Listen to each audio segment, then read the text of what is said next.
¿Cómo se llama usted? Mi nombre es Armando Ortiz Casares y yo soy nativo de González Tortuga Bayón, de la ex hacienda de Bayón. Entonces, miren, la hacienda de Bayón, tanto la hacienda de Bayón como esta hacienda, en sí, en su fundación, eran unos corrales para ganado, o eran unas majadas para las chivas, para vacas y borregas, y los primeros pobladores llegaron de Fresnillo.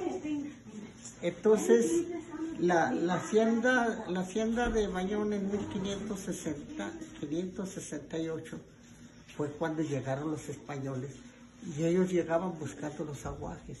Como aquí también era el fundador de estas haciendas, era el conquistador Diego de Ibarra. Diego de Ibarra fue el conquistador. Fue el conquistador, y la corona española le dio todas estas tierras. Subió al caballo, estaban él era pánuco. ¿Se imaginas dónde había el caballo de pánuco? Hasta donde alcanzaba a ver. Entonces aquí eran unos sitios de ganado. Primero nomás eran los puros corrales y la pura fundación de la hacienda de Bayón. De la hacienda de Bayón era la hacienda del Tule, primero.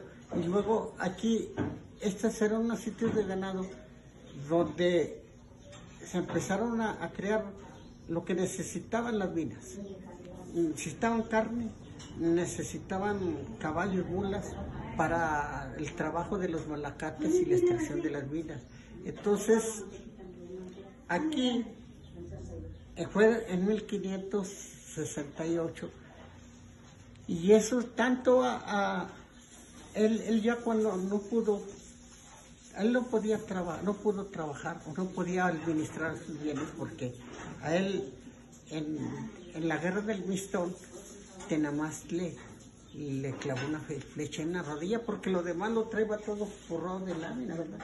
Y le clavó una flecha en la rodilla, porque él se hincó para apuntar su arcabuz, y aquí le quedó una abertura, y era tan certero Tenamás que le clavó una flecha en la rodilla, y a consecuencia de eso, porque las flechas estaban contaminadas, en coyotes muertos ya podridos, las untaban para hacerlas venenosas. Para hacerlas venenosas, o con venenas de víbora, o con las mismas heces de las mismas mierdas de los mismos indios.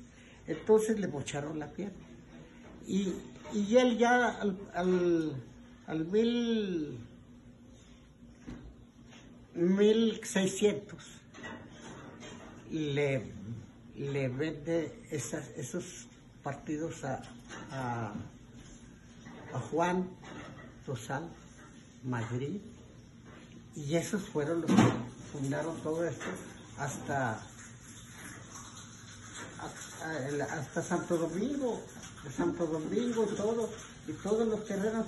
Pero eso ya después las construcciones son nuevas, porque ya cuando agarraron mucho dinero fueron cuando hicieron las haciendas bonitas. Y estas están más antiguas.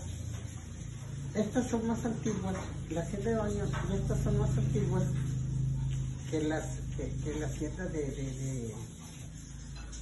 la hacienda de Sierra Hermosa era Sierra Vieja, y por eso son más nuevas.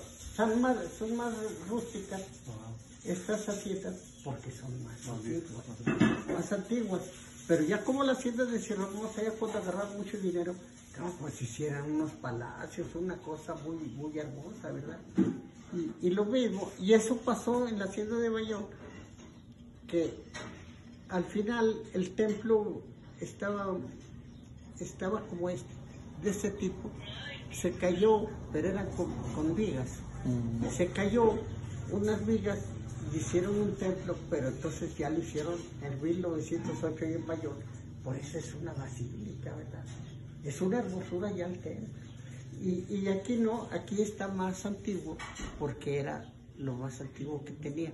Pero aquí, según la historia, el último dueño, ese se llamaba, se apellidaba Antonio Hernández. No, Antonio Hernández. Antonio Hernández, esos son los, de esos son los descendientes como la cuarta generación, ¿verdad? De esos, Antonio Hernández fue el último dueño de aquí, De la hacienda. de la hacienda.